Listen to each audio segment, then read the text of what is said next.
Lleno de historias, este centro lo está, por supuesto. Vamos a buscar una de esas historias, quizá una de las que más nos ha llamado la atención cuando estábamos preparando este programa. Vamos a saludar a continuación a Antonio Ordóñez, es un personaje legendario de este centro asturiano.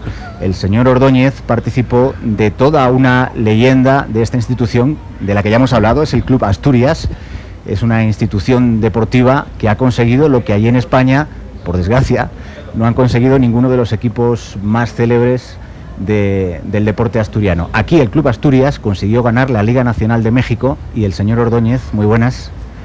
Participé con ellos. Participó de aquel éxito. ¿Qué recuerdos tiene de aquellos años de fútbol, de aquellos años de establecimiento de lo que era la raíz asturiana en este país? Bueno, en primer lugar, pues ando un poco afónico, ¿eh? ¿Se le escucha bien? Al viaje de Madrid a México pone mucho clima. Bueno, pues son los años bonitos que yo pasé en mi vida jugando al fútbol en el Asturias. Creo que lloraba yo cuando no me ponían, porque realmente fue una época para mí de amateur, como fue el asturiano, nunca fue digamos profesional hasta los últimos años. Creo que aquí Aurelio me acompañará, ¿no?, a la historia esta. Claro, Antonio, pero es que eran años en los cuales tú decías que eran amateurs, pero jugaban como profesionales, no cobraban como tan profesionales, pero se jugaba en la Liga Mayor, competían. Era el momento en el cual llegaban la selección vasca, que se quedaron varios jugadores, que tú jugaste con algunos, ellos, tú jugaste con los Regueiro, te tocó jugar a ti. O sea, Antonio jugaba de extremo izquierdo y era famoso por su velocidad. Y él dice que lo que pasa es que no le gustaba que le dieran patadas y que por eso hacía esas subidas por las bandas. Pero tú además estuviste muy relacionado con todos aquellos grandes jugadores de la época. O sea, tú formaste parte, Lángara, que no fichó por el Asturias, pero en fin, era una época de una gran intensidad. El fútbol se vivía con una pasión.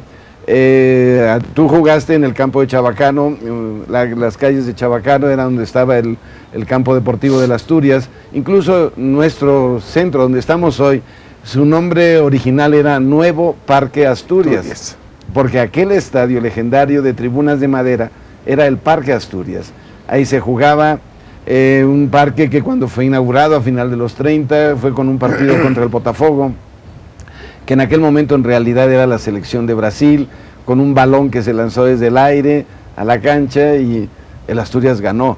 Porque ¿cómo se vivía aquella pasión? ¿Qué pasaba cuando no le ganábamos a la España, Antonio? Cuando no le ganamos a la España. Sí, porque había mucha rivalidad con el club de España. Claro, éramos los extremos enemigos.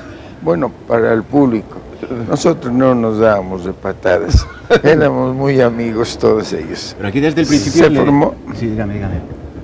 No, decía yo que se formaron entre la España y el Asturias esta rivalidad para el público, no para entre los que jugamos. En el España jugaron pues casi la selección española de aquellos tiempos, del 36, pues quién era el portero. Era Blasco. De las defensas Aedo, y la media jugaba estoy hablando, Han pasado muchos años desde entonces, pero los recuerdos están ahí, sobre todo las sensaciones de aquella época. Pues, y en el Asturias pues cayeron otros de la selección, los hermanos Regueiro, y pues nos llevamos por eso. Jugábamos a morir, pero de patadas nada, porque luego íbamos a tomar pues una pequeña cerveza fría para hacerla amigable, ¿no? Son los recuerdos de Antonio Ordóñez, el flaco Ordóñez, que es como le conocen por aquí, y nos han asegurado que fue un gran jugador de fútbol. Sí, era famoso. O sea, yo he hablado con algunos de los que lo vieron jugar, o sea, era conocido por su velocidad y por la picardía con la cual se entraba, ¿no? O sea, pero no, de gran jugador nada. No, de Antonio, fuiste jugador y la pasión por el fútbol no la perdiste. No. O sea, todavía hace unos años, o sea, no solamente estuviste con el Asturias, sino mantuviste la presencia asturiana en aquel Atlético Español de hace unas décadas. Sí. Luego En el Celaya, donde trajiste a Butragueño, donde estuviste. Bueno, eso lo trajimos unos cuantos, no me echen Háblenos de aquellos episodios que igual pueden parecer más cercanos en el tiempo, pero aquí significó muchísimo la llegada de Butragueño después de Mitchell al Atlético Celaya. ¿Qué recuerdos tiene de aquella situación histórica para el fútbol mexicano? ¿Qué le diré yo?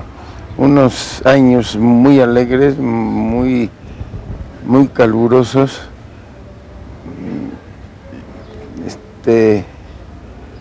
Con mucha emotividad. Me encontré a gente extraordinaria, entre ellos Emilio Butragueño, Mitchell, Martín Vázquez, Hugo Sánchez iba a jugar Hugo también. Sánchez. Formamos en el Celaya la delantera famosa del Madrid. La quinta del buitre, Mitchell, reciclada. claro. Mitchell, el buitre, Hugo Sánchez, Martín Vázquez, en fin, unos cuantos. Esa fue la mejor época que pasamos.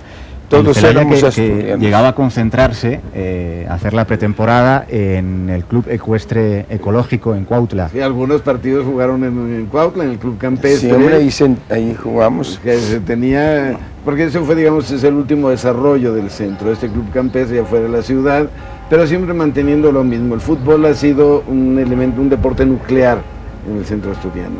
O sea, tal vez es nuestra historia, es nuestra trayectoria, y lo que en aquel momento era la modernidad ahora es el deporte por antonomasia. El deporte siempre contemplado con esa vocación formativa, que es lo más importante, porque aquí lo esencial es que los niños puedan hacer ejercicio, relacionarse, convivir, participar de las actividades que propone el Centro Asturiano. Incluso por eso en los deportes, que, o sea, si ven en el desfile tenis o bádminton, o sea, hay clínicas, y las clínicas están dedicadas a los niños. O sea, no solamente es organizar torneos, sino que los niños pueden recibir una formación. En natación hay profesores de natación, en el gimnasio hay profesores, en la misma fútbol, la escuela de miniaturas, en la cual participan jóvenes que tienen esta vocación de ayudar a los más pequeños, para que cuando lleguen al elemento competitivo ya tengan una formación. No se trata de encontrar diamantes en bruto, sino de que los niños puedan aprender los principios del deporte seriamente. Esto, con el paso del tiempo, evita lesiones. También se dan procesos de formación a los que son delegados y entrenadores. La temporada pasada, por ejemplo, se dio una serie de conferencias en fútbol sobre primeros auxilios, porque es muy importante que cuando hay una lesión se pueda atender. Al mismo tiempo también se han traído psicólogos, lo que es la formación, porque a veces los mismos padres son quienes pueden presionar demasiado al pequeño, o sea, cómo se puede orientar. Hay otros deportes en los cuales no son de tanto roce, pero que también implican un proceso formativo. Por ejemplo, nuestro equipo de natación, en el cual ha tenido medallistas olímpicos, es una disciplina. Es que llegan los niños a entrenar a las 6, 7 de la mañana, para luego ir a sus clases y luego regresar en la tarde a entrenar. Hay un seguimiento. Entonces, ¿qué es lo que se convierte? En una serie de términos que a veces utilizan los mismos deportistas. La familia del bádminton, la familia del tenis, la familia de la natación, la familia del fútbol. ¿Por qué? Porque el deporte debe de englobar no solo al que lo está practicando, sino también a los entrenadores, los delegados, los padres.